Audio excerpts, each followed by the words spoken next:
Hello दोस्तों, नमस्कार। आप सभी का हार्दिक स्वागत है इंग्लिश फॉर डिफेंस चैनल पर। एक बार फिर आपके सामने एक न्यूज़ आर्टिकल है, द इंडियन एक्सप्रेस न्यूज़पेपर से ये आर्टिकल लिया गया है।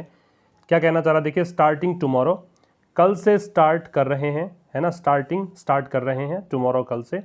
इंडियंस स्टक अब्रोड, इंडियंस भारतीय, स्टक का मतलब होता है फंसे हुए जो हैं, लिख लीजिएगा, फंसे हुए। अब्रोड का मतलब विदेश में।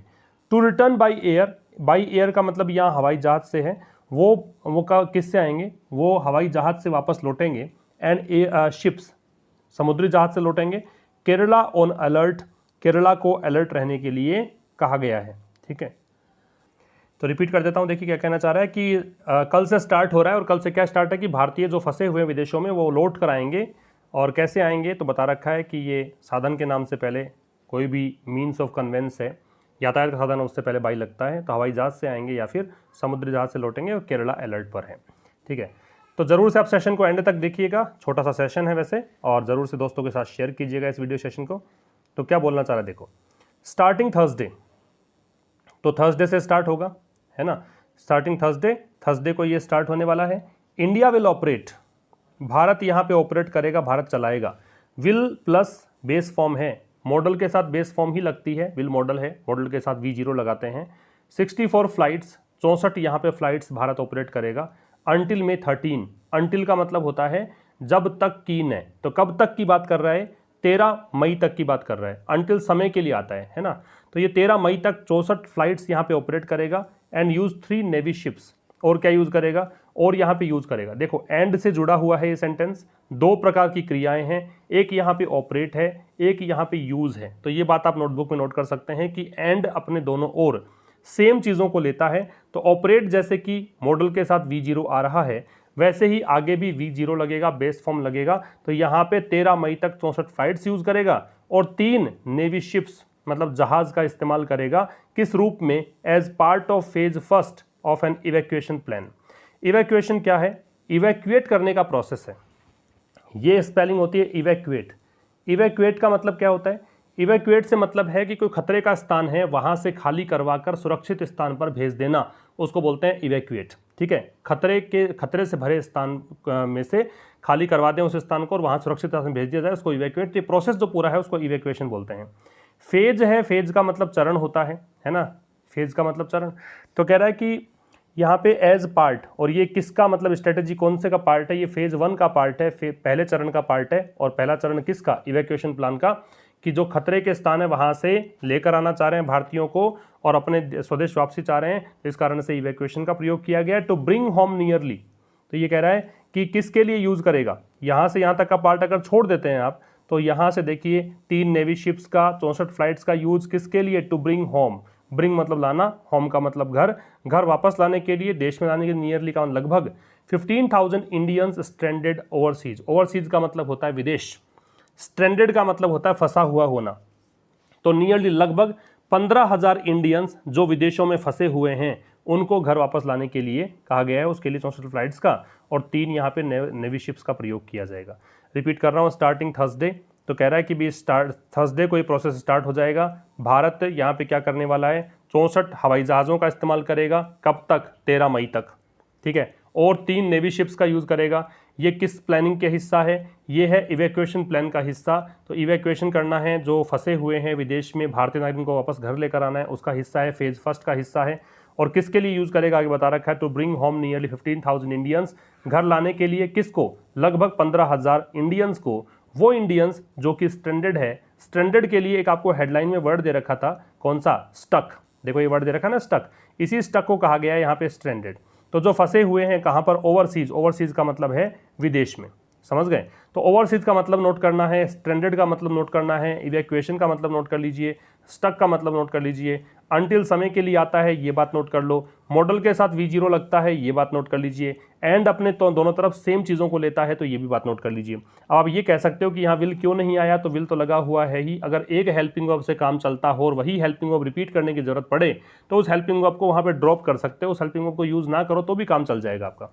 आगे देखिए, according to a schedule prepared by the Ministry of External Affairs in coordination with the Ministry of Civil Aviation, the first of the 64 flights will carry 209 passengers from Abu Dhabi to Cochin Airport on May 7। अब यहाँ केरला को alert पर रखा गया है, ये बात थी ना वो इस कारण से कि कोचीन में ये सब आएंगे इस कारण से। तो according to a schedule, according to का मतलब के अनुसार, अ शेड्यूल का मतलब एक समय सारणी के अनुसार, वो समय सारणी जो प्रिपेयर की गई है किसके द्वारा, तैयार की गई है, प्रिपेयर्ड का तैयार की गई है, बाई का मतलब द्वारा, किसके द्वारा, मिनिस्ट्री ऑफ एक्सटर्नल अफेयर्स, ये विदेश मंत्रालय को कहा गया है।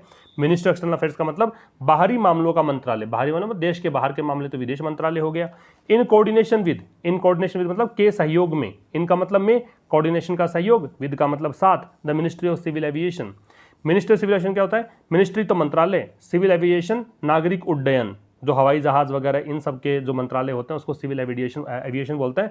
तो नागरिक उड्डयन मंत्रालय के सहयोग से the first of the 64 flights will carry, the first of the 64 flights, तो 64 जो फ्लाइट्स हैं उनमें से जो पहली फ्लाइट है, फर्स्ट जो है 64 में से, वो कैरी करेगी। फिर देखो मॉडल है, मॉडल के साथ V0 है, बेस फॉर्म है, कितने पैसेंजर्स लेकर आएगी, 209। कहाँ से लेकर आएगी, आबू धाबी से, और कहाँ पर लेकर आएगी, कोचीन से। याद रखिए फ्रॉम और टू साथ में लगता है, शुरुआत जहाँ से करते हैं वहाँ पे फ्रॉम लगाते हैं, अंत जहाँ करते हैं वहाँ पे टू लगाते हैं। तो यहाँ आबू धाबी से चलना स्टार्ट करेगी और कोचीन जाके रुकेगी, तो इसका मतलब शुरुआत यहाँ से हुई और अंत यहाँ पे हुआ। ठीक है, कोचीन इंटरनेशनल एयरपोर्ट पे आ जाएगी कब, 7 मई को, 7 मई कल है। तो ये कह रहा है कि May 7, एक बात याद रखना कि जब भी डेट दे रखी होती है तो वहाँ पे प्रेपोजिशन ऑन लगाते हैं। अगर डेट नहीं हो, केवल मंथ का नेम होता, केवल मे होता है यहाँ पे, तो इनका प्रयोग हम करते, ऑन नहीं लगता। तो समझ में आपको आ गया होगा। छोटी सी बात इसमें कर रखी है कि जो शेड्यूल तैयार किया गया, शेड्यूल मतलब समय सारणी, टाइम टेबल जो भी है, जो तैयार किया गया विदेश मंत्रालय के द्वारा और नागरिक उड्डयन मंत्रालय, उन दोनों के कोऑर्डिनेशन में एक टाइम टेबल बना है। उसके अकॉर्डिंग जो पहली फ्लाइट जाएगी 209 पैसेंजर्स को लेकर आएगी, है ना, और आबू धाबी से कोचीन लेकर आएगी, कल लेकर आएगी 7 मई को। आगे देखो, another flight will transport 200 passengers from Dubai to Kozhikode the same day. एक और फ्लाइट जाएगी, वो ट्रांसपोर्ट करे, ट्रांसपोर्ट मतलब परिवहन करना, वहां से लेकर आना कह रखा है। 200 पैसेंजर्स को लेकर आएगी, कहां से, दुबई से, कहां पर, कोझिकोडे, द सेम डे, उसी दिन मतलब 7 मई को ही। ठीक है, तो एक और अनदर दे रखा है, अनदर के साथ में नाउन लगेगा, सिंगुलर लगेगा। तो एक और फ्लाइट जो है 200 पैसेंजर्स को यहाँ पे ट्रांसपोर्ट करेगी, दुबई से कोझिकोडे जाएगी, सेम डे जाएगी। आगे देखो, navy ships will be used to evacuate people from the Maldives and the UAE. दो चीजें सिखाऊंगा आपको। देखो यहाँ पे मालदीव जो है, इससे पहले द इसलिए है क्योंकि द्वीपों का समूह है। तो ग्रुप ऑफ आइलैंड्स, जब आप आर्टिकल पढ़ते हो उसमें पढ़ते हो द्वीप समूह। कैसे पता लगा मुझे द्वीप समूह है, क्योंकि इसमें लास्ट में एस जुड़ा हुआ है ना, अंडमान एंड निकोबार्स, एस जुड़ा हुआ है। तो एस जुड़ा हुआ है तो इसको मान लीजिए प्लूरल है, द्वीपों का समूह है। द्वीपों का समूह है तो द का प्रयोग करते हैं। यूएई से पहले द क्यों है, क्योंकि यूनाइटेड अरब एमिरेट्स ऐसे बोलते हैं इसको, तो यूनाइटेड शब्द जुड़ा हुआ है। तो जिस देश के नाम के साथ यूनाइटेड शब्द जुड़ा हुआ रहता है उसमें द लगता है, जैसे द यूके होता है, द यूएस होता है, इसी कारण से यहाँ पे द है। ठीक है, विल बी यूज दे रखा है तो ये पैसिव कहलाएगा। कैसे, मॉडल के साथ में पैसिव बनाने का तरीका होता है, बी लगाते हैं और बी के साथ थर्ड फॉर्म लगाते हैं। विल तो मॉडल है ही, मॉडल के साथ मैंने क्या बताया था, बेस फॉर्म, तो बी बेस फॉर्म है। मैंने बेस फॉर्म का तरीका बताया था पहचानने का कि कैसे पता लगेगा बेस फॉर्म है। तो बेस फॉर्म उस शब्द को बोलते हैं, उस क्रिया के उस रूप को बोलते हैं जिसमें आईएनजी लग सकता है। तो बी में लग सकता है आईएनजी, बीइंग बनता है ना, बीईआईएनजी, इस कारण से बी बेस फॉर्म है। तो मॉडल के साथ बेस फॉर्म आ गई और थर्ड फॉर्म लग गई। और ये ध्यान रखना हमेशा कि बी के साथ में थर्ड फॉर्म, बी के 8 रूप होते हैं, बताया था मैंने, is, am, are, was, were, be, been, being. इन 8 में से किसी के साथ भी अगर थर्ड फॉर्म आए तो उसे आप पैसिव कहेंगे। तो नेवी शिप्स जो है उनका इस्तेमाल किया जाएगा किसके लिए, लोगों को इवैक्यूएट करने के लिए, सुरक्षित स्थानों पर पहुंचाने के लिए। कहां से, मालदीव से और यूएई से।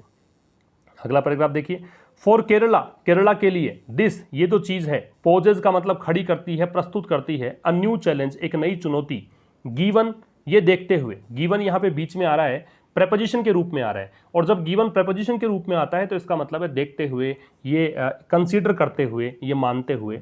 तो केरला के लिए ये जो चीज़ है कि इतने सारे यात्री आएंगे, कोझिकोडे आएगा और कोचीन एयरपोर्ट पे आएंगे, तो ये जो है एक नई चुनौती पेश करेंगे, है ना। Given the large number of expatriate, expatriate का मतलब क्या होता है, आप कह सकते हो इसको प्रवासी कह दीजिए। जो हमारे देश के नागरिक दूसरे देश में रह रहे थे उनको बोलेंगे एक्सपेट्रिएट। किसी देश के नागरिक कहीं और जाकर बसते हैं तो उसको एक्सपेट्रिएट। तो ये बहुत बड़ी संख्या जो है एक्सपेट्रिएट की रिटर्निंग होम, जो घर लौट रहे हैं, इसको देखते हुए। ठीक है, तो केरला के लिए ये जो चीज़ है, दिस यहाँ पे सिंगुलर है और सिंगुलर के साथ में वर्ब भी सिंगुलर आती है। और किसी भी वर्ब को सिंगुलर बनाने का तरीका होता है, उसमें एस और एस जोड़ते हैं। तो पोज के साथ में एस जोड़ रखा है ना, तो सिंगुलर बन गया। तो ये जो चीज़ है ये एक नई चुनौती प्रस्तुत करती है। कैसे देखते हुए, बहुत बड़ी संख्या में जो ये प्रवासी भारतीय हैं जो कहीं और देश में रह रहे थे, वो यहाँ लौट कर आएंगे, इसको देखते हुए।